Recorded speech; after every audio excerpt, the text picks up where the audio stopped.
It's a Thursday morning, and I'm gonna wash the truck. I get in these cycles where I get all of my cars washed, and then I get in these cycles where all three of them are dirty at the same time. I need to smooth this transition from car to car out. But we're gonna wash the truck today. I want to go out and shoot some photos of the bumper to show you that I'm not crazy.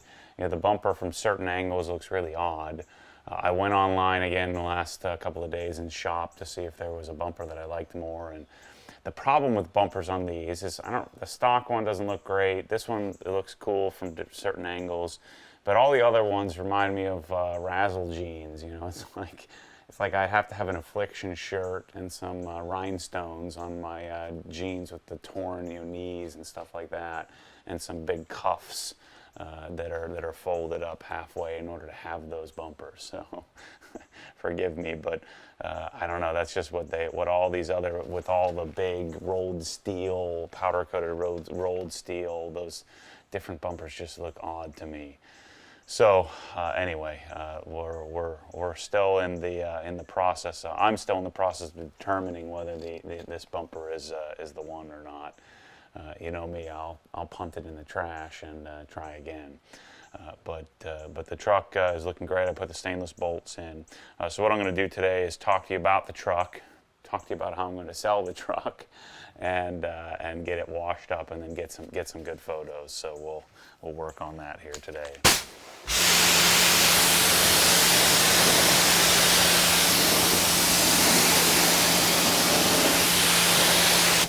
As usual, Adam's rubber and tire, or I'm sorry, Adam's wheel, and then Adam's rubber and tire.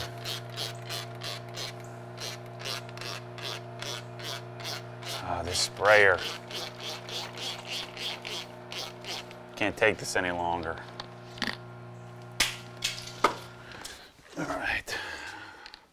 New sprayer. Brand new sprayer. Let's try this.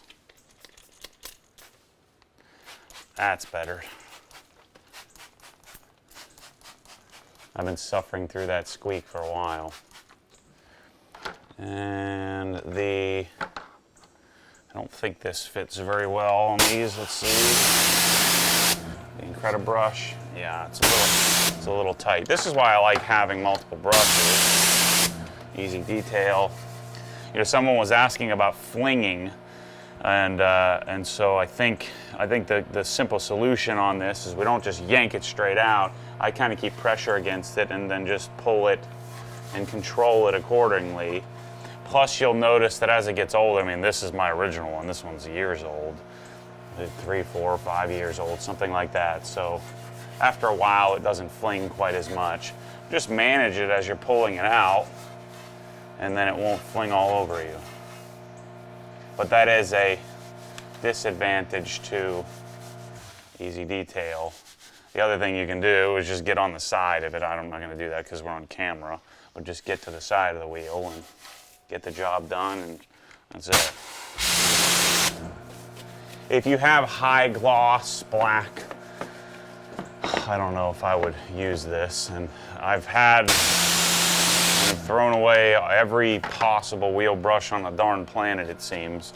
You know, I've had all the wheel woolies, and the wheel woolies, I mean, if this thing doesn't fit, the wheel woolies definitely don't fit, at least the one that can reach all the way to the back of the wheel. The other ones have these tiny little, whatever you call it, handles on them.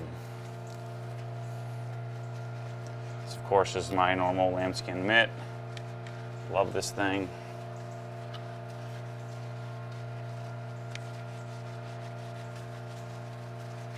And then we have C5 and then Polish Angel Super Sport PTFE on here. And I know you guys, there's many of you that love the Polish Angel stuff. I don't know, it's just not, doesn't do anything for me.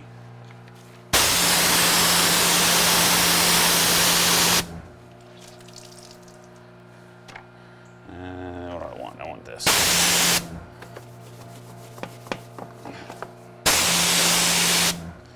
All right, spray it off.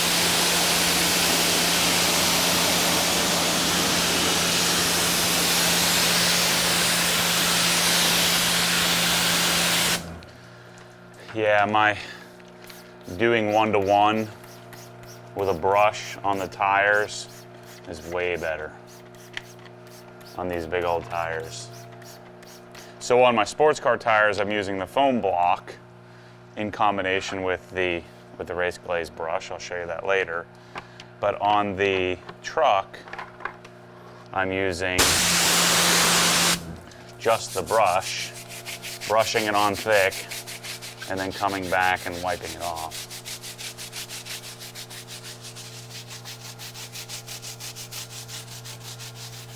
The key with me and tires is I want it to be just a nice satin finish. I don't want any extra.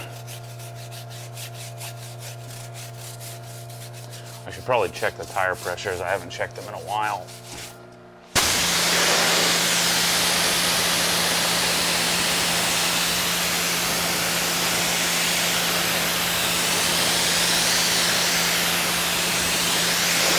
All right, there's wheel number 1. All right, second wheel. So I know I just dropped that bombshell, if you're a Raptor guy, about selling this thing. I like it. I'm on the edge of loving it. I'm gonna have to get the Guitar X out of stupid stickers. But I got 2 trucks. I'm not towing anymore. I sold my trailer.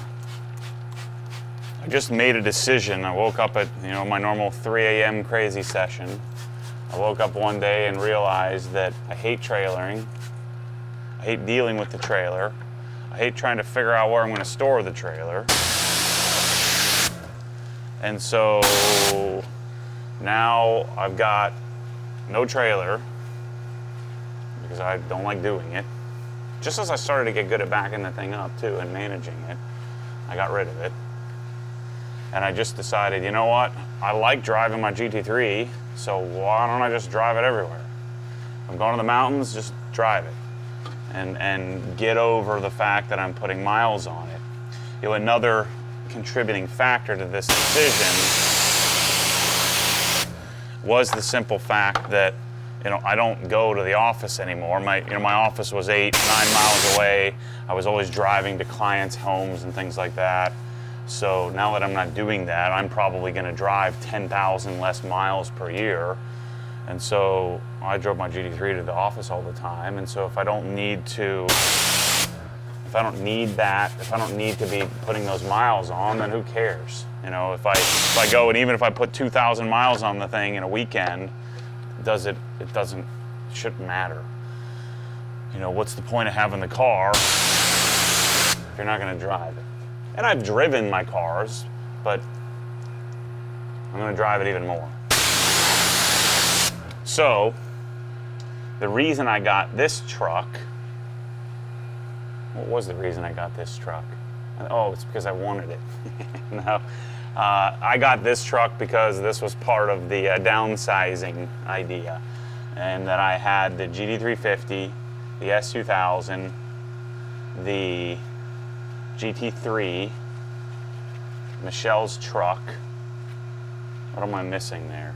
GT3, S2000, GT350, Michelle's truck. 4, I'm missing something. 4 cars. I had 5. What was the 5th? So, the Tahoe. Yeah. I had the Tahoe because I had my truck, and then I had the 3 cars. That's right. So having all of those cars was stressing me out. 4 of the 5 are always dirty, driving me crazy.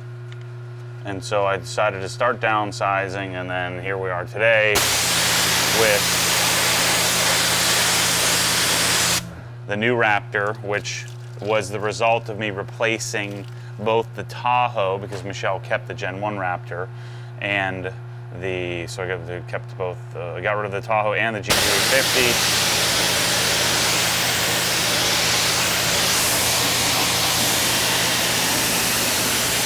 I thought the S2000 was going to be a forever car, which You know, I've dropped that from my vocabulary as well.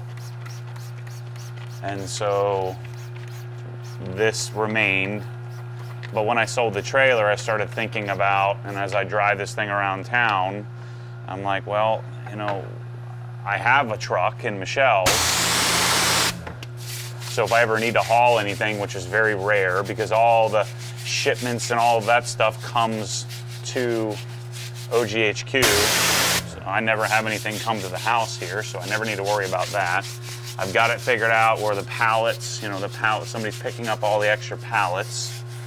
I've got UPS, DHL, USPS coming to pick up right from my location. So the need to have multiple trucks is just not there. I'm just having a big old truck because it's a big old truck.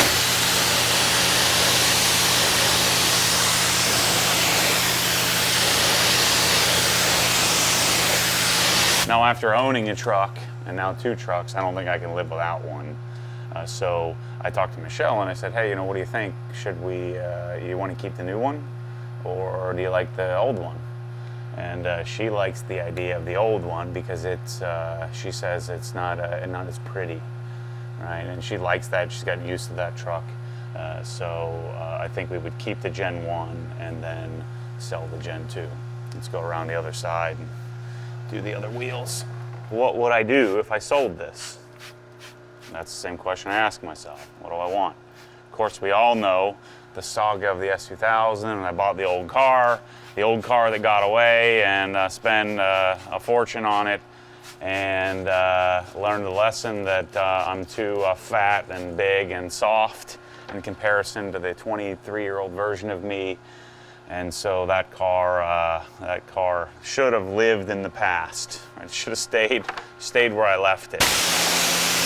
You know, I thought was a great example of what a modified S2000 would and could and should be. And sure enough, that didn't last very long. You know, so many of you predicted that. But hey, I'm stubborn. I have to learn the lessons myself, right?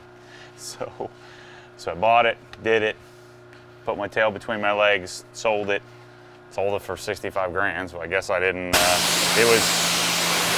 It was worth just the fun of it. You know, I'm telling you, I didn't do it for the YouTube channel. I didn't do it for the attention. I did it because I wanted to buy the car, and then by proxy, if I think it's interesting, there might be some others that would think it's interesting too, and so I shared the whole experience.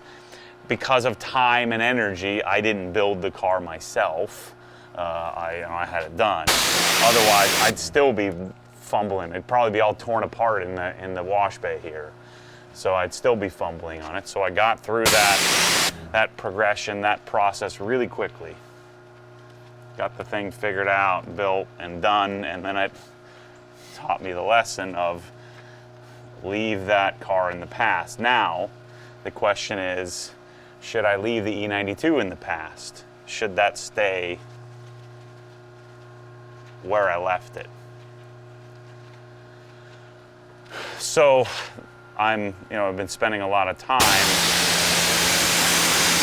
chasing the answer to that question over the last few months since I decided to sell the trailer. Yeah, the coolest part about this whole thing is that all these cars and like the trailer I sold without even really, I just talked about maybe selling it. And maybe the same thing will happen with this truck.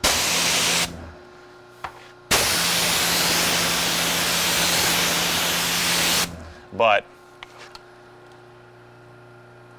you know, the E92 has been you know, the other car that got away that I probably should have bought that one instead of the S2000.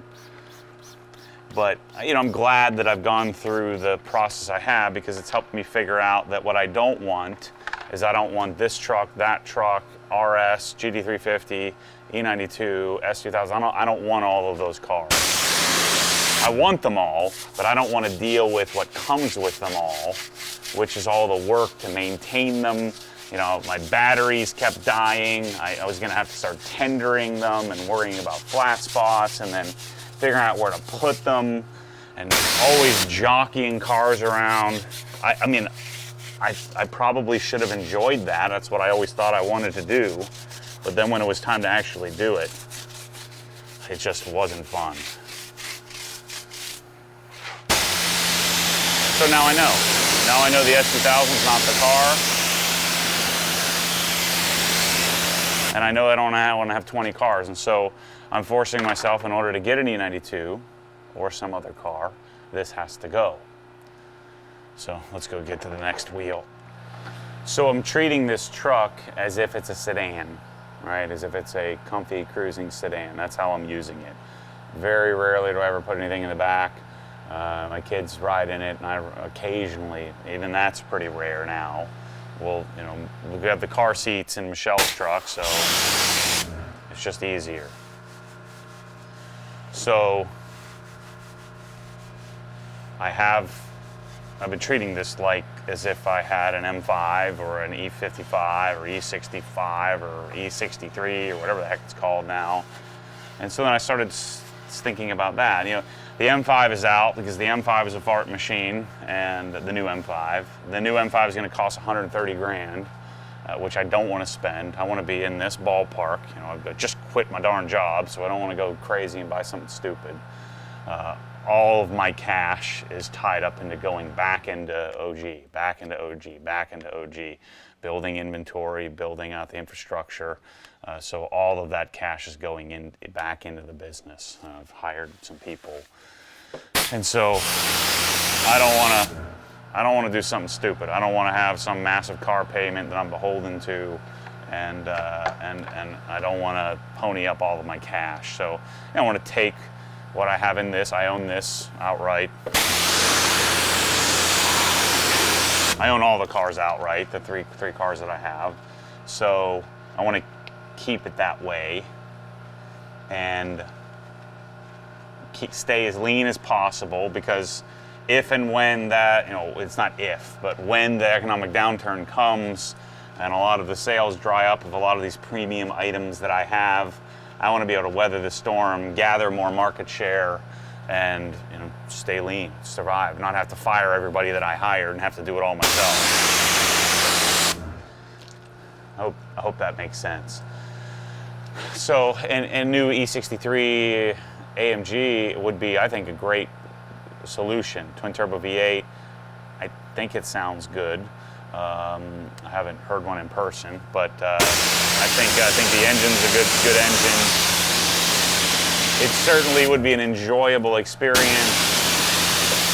What I do often is I'm loading up cameras and a computer, and I'm always buying crap for HQ, you know, like for my office and stuff. And so I find myself loading up the back seat with stuff. So I want a trunk. So a GT4 is not really an option. Plus a GT4 would be so similar to my RS that, other than being a manual. So I want something with a trunk, but the sedan part isn't necessary. I just had this vision for being able to just, you know, pimp cruise in a darn sedan, you know, comfy, and be able to just kind of roll to wherever I wanted to go. Again, that's the same way I've been treating this thing. But I don't want to spend $140,000 on a car that's going to plummet in value. So I started thinking about all the other different options, right? M5's out. New E-Class is out. I don't want some, you know, forgive the snob in me, but I don't want something that's halfway there. I don't want a 550. I don't want an S-Class or a non-AMG series. I want whatever the ultimate is. That's what I would want. You know, I don't want a 335. I want an M3.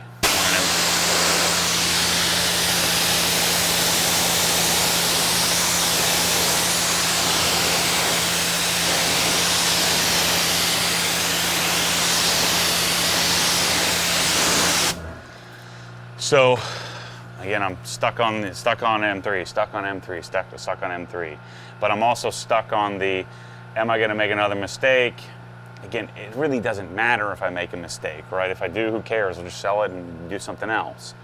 That's part of the fun, part of the ride, right? I'm okay with making a mistake, but I'd rather think this through because it's fun to shop for cars too, to be honest. So I'm looking at sedans, but those are out, and so now I'm down to smaller sedan. So I start thinking C63, what's the darn, what's that, the V6 Alpha called that everybody keeps telling me about? The what is that thing called? The Quattrofolio? Yeah, whatever that thing is. That thing sounds awesome. And then the thing that shocked me, I hadn't done any real research. I've watched Mike from Autovlogs videos, and he's always talking about how great the C63 sounds. I'm like, man, I don't know, that thing sounds weird to me. I thought maybe it was just because he's using GoPros or G7X or something, and then I started doing some digging. I started building the car in the configurator. My build was going to be $85,000, something like that. So I could probably find something reasonable that was used for 70 and be somewhere in the ballpark of what this thing would sell for. And so I start digging into YouTube. I'm like, okay, cool. What if I did a Rentec tune and did an exhaust and Iceman exhaust or something like that? And I'm like, man, these things sound weird.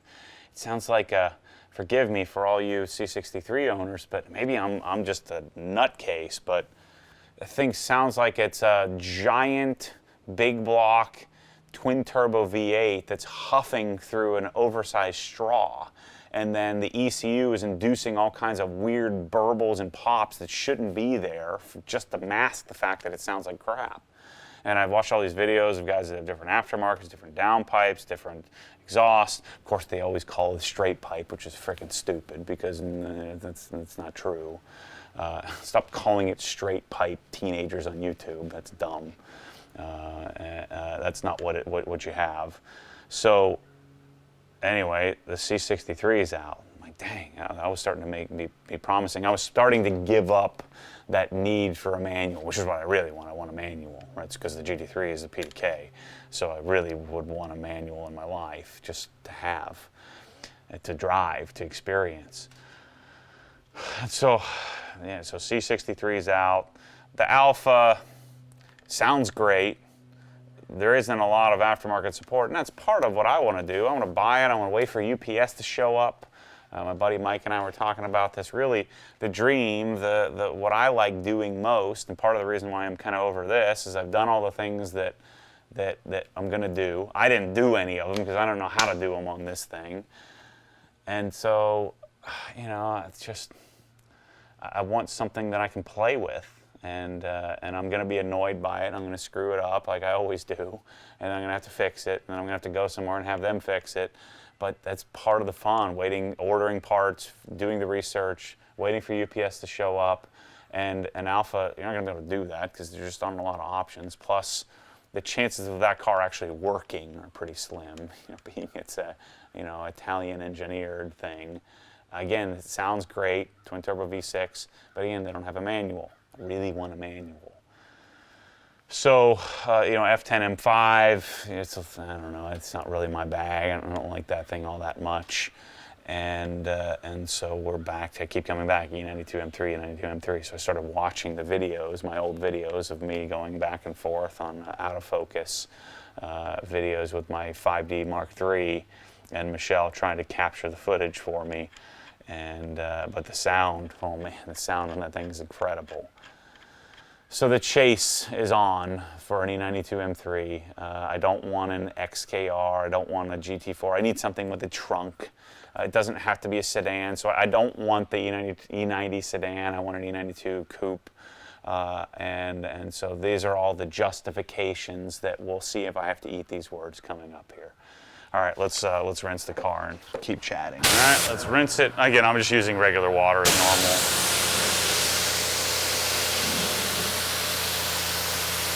All I have on the windshield is the bead maker because the Dr. Beasley's failed really quickly. Not bad. Lots of sheeting. And the windshield's pretty dirty. It'll sheet a little better when we wash it off. It's been, I think, 2 weeks since I washed the truck, you know, whenever I went to Troy's, so it's been a little while. I really need to get one of those, the platform, the Warner platform ladder thinger. I need to get that.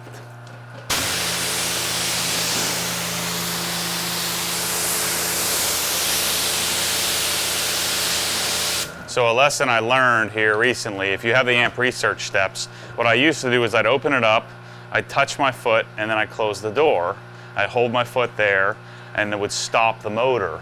Well, Michelle's broke, and I was talking to Emron at Ultimate Auto, and he said, yeah, you can't do that. Even though it stops, it's not designed to do that. So there's a little gear, a little gear set, a little transmission in there. And so when you stop it, it eventually spins the gears out and breaks the gears, and then just starts spinning on the shaft. So you have to, you know, if you want to rinse it off, you have to do it with the doors open. And then just close it. I did like washing the truck with them out, but you don't want to do that. Lesson learned.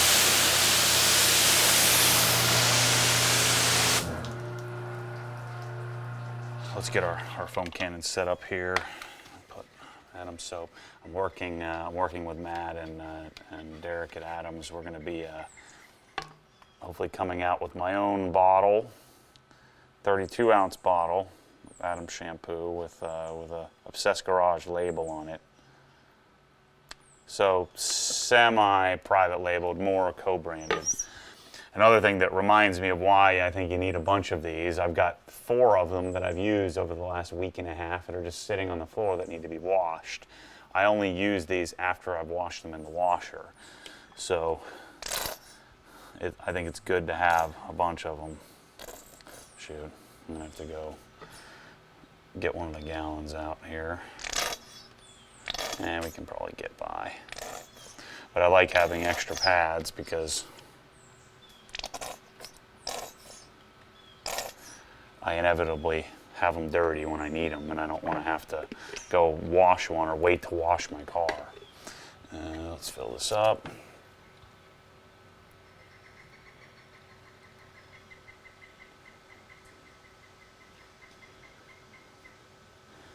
With the truck, I normally go, 3/4 full. And it is normal. People get these foam cannons and they've never had one before, but for whatever reason, they leak. So they're not airtight. I'm sure there's a reason for that, but if you go like this, it'll leak out. So, I mean, largely because you have water going in and there's an open orifice there. So that's part of the game. Get it all the way open. And let's get the truck foamed, and then we'll come back and prep our bucket. I'm so enamored with this whole concept of quick disconnecting all this stuff. And I'm going to take credit for it because this was all me. And now it's cool to see it everywhere, right? Sort of cool.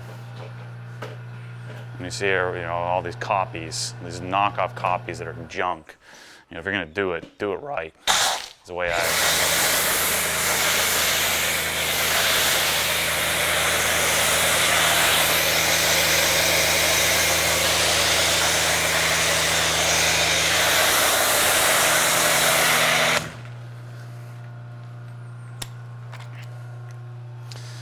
The viability of a foam cannon to begin with is questionable. So unless you're getting decent foam, what's the point? The whole purpose is to get it to dwell on there so we can lubricate the surface to wash it.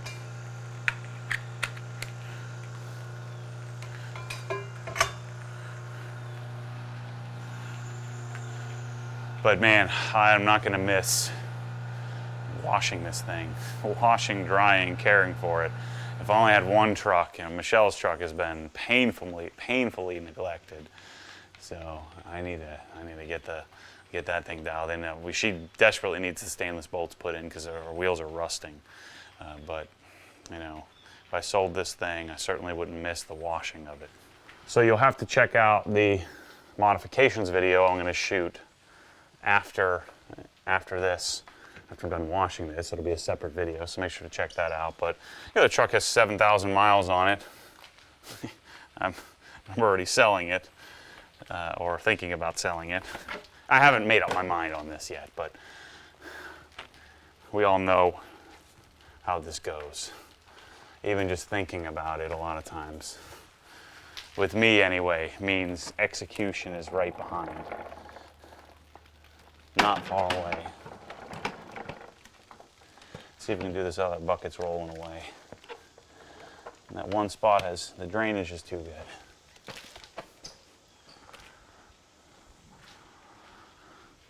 So the E92, I mentioned this in the RS video, the PPF update video, if you watched it. What I wanted in E92 was basically the E92 I had before. I would love to have a single hump, no nav. When I say single hump, if you're not an M3 guy, or that series M3 guy, if it doesn't have navigation, then it doesn't have the bump out for the LCD screen. And I think that's what will really date the car, is having that old navigation. Having the old iDrive will eventually timestamp the car and make it feel old. So the more analog you can make it, I think the more timeless it becomes. It's funny because nobody ordered them that way. I did. And so I'd like to find another one just like that. I really want a blue car. I just like blue. It's my style. You know, I love white as well. But blue car, manual, carbon roof are non-negotiables. I don't really care much about competition package because I'm gonna chop the car apart anyway, put different wheels, different suspension. So I guess comp package would be good for resale if I sold it, but I've talked about this a lot. I don't live my life based on resale. I just assume that I'll always find someone that wants what I want, and so I never really have to worry about that. So I'm going to buy whatever I'm looking for and not give a crap about reselling it. Worst case scenario, if I can't resell it, then I just have to keep it or sell it cheaper, which is what I always seem to end up doing anyway. Somebody always gets a deal out of old Matty here. So the perfect car, the unicorn car, single hump, 6MT, six-speed manual. I'll just stop using jargon here. I'd want, if I can help it, no packages, no premium package, no executive package, none of that junk. No parking distance controls, no heated seats. On that car, when you get heated seats, then you get the darn windshield or the squirters here, which is stupid. You know, I could always have the new bumper put on, to put a Euro bumper on, which I may end up doing anyway. But all those parking distance controls, I mean, it's a little car. You really don't need, I don't need any of that junk. So if I could find one without that, that would be amazing. And then, again, like I said, no nav. So no premium or executive packages. And then the lighter weight manual seats, that would also be sick if I could find that. And black interior. So blue on black would be awesome. I never liked Interlagos as much. That's the purplish, you know, pearlescent, the multicolor version. I still marvel at how well, so if I do sell this truck, you know, that I had my guys at Ultimate Paint, that the damaged front fender is perfect. Like, couldn't be, they matched it perfectly. Even the orange peel is a perfect match. It's great. So I never end up analyzing it or looking at it because it looks awesome. But you know, I'd take white, so white would be my second choice. Third choice would be some sort of individual color. You know, I would take white with fox red as well. I think that's cool. I'll probably end up with some lime rock or something. So, I mean, I'd do something funky, which Michelle said absolutely not. I can always talk her into anything though. So if I find a lime rock that's awesome, that's a manual, because I don't want DCT. I'm not doing DCT. I've made my decision. No DCT. I'll be miserable with that really quickly.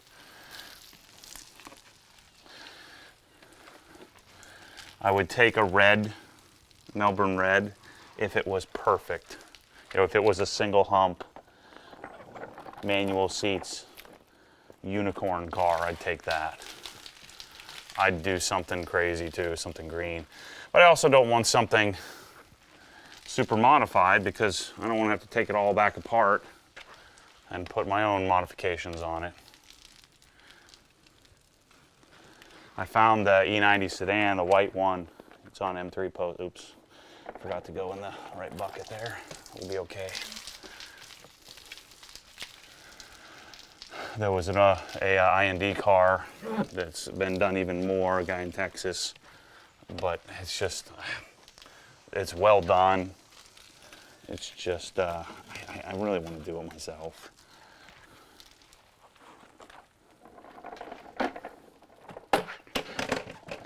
That's part of the fun. It's part of the reason why I want this specific car is because of the aftermarket support is amazing, lots of cool stuff to do. I probably wouldn't, I always originally thought I'd supercharge it, but after my S2000 experiment, you know, I don't know that supercharging is really necessary. I have to spend time in the car. So what I'd probably do is leave it naturally aspirated for a little while, and then maybe change it up later. This thing is a gosh darn monster.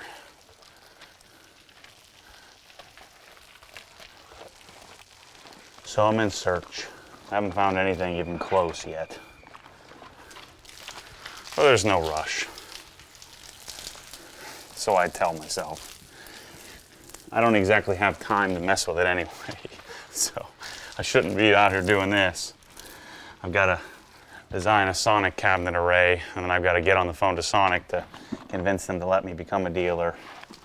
Because I got a guy who wants to do it, a pretty significant garage. So I got to start the spiel again with them and try to convince them that I'm going to do a good job representing it. All right, let's rinse this sucker.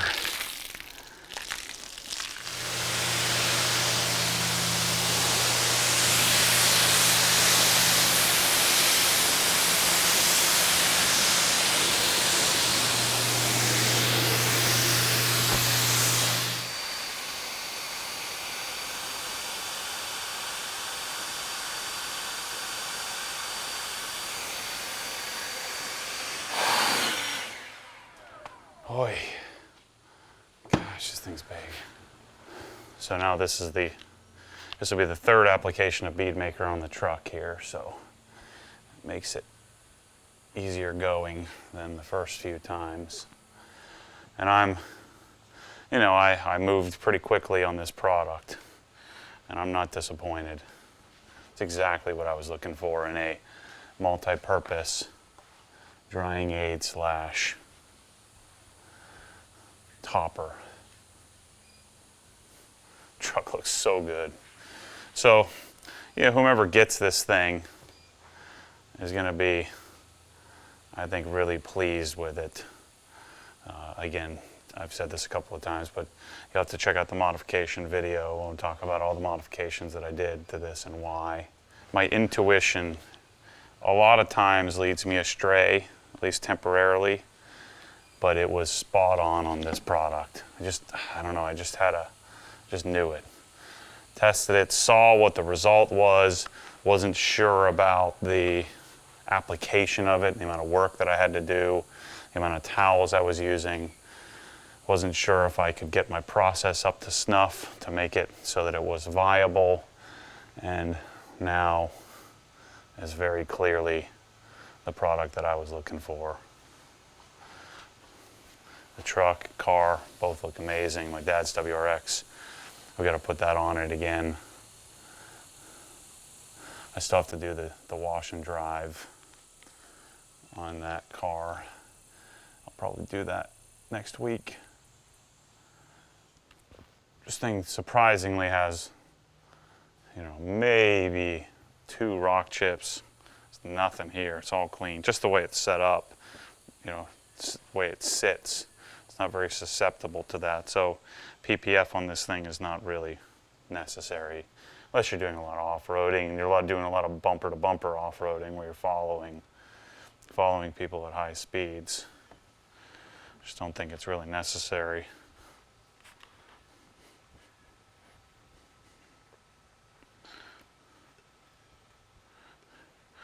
So I'm going to go around, wrap up, cleaning up the car, or the truck, and then we'll make sure, like I said, make sure to go check out the video on modifications, and you know, let me know if you want to buy this thing. I guess this is my sales pitch.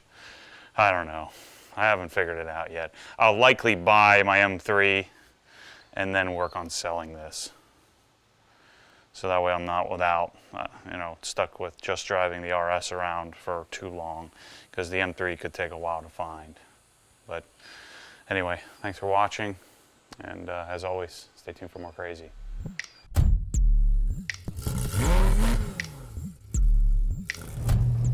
Because what happens when the force pulls you back, your foot naturally comes off the gas. You have to keep your foot to the floor, foot to the floor.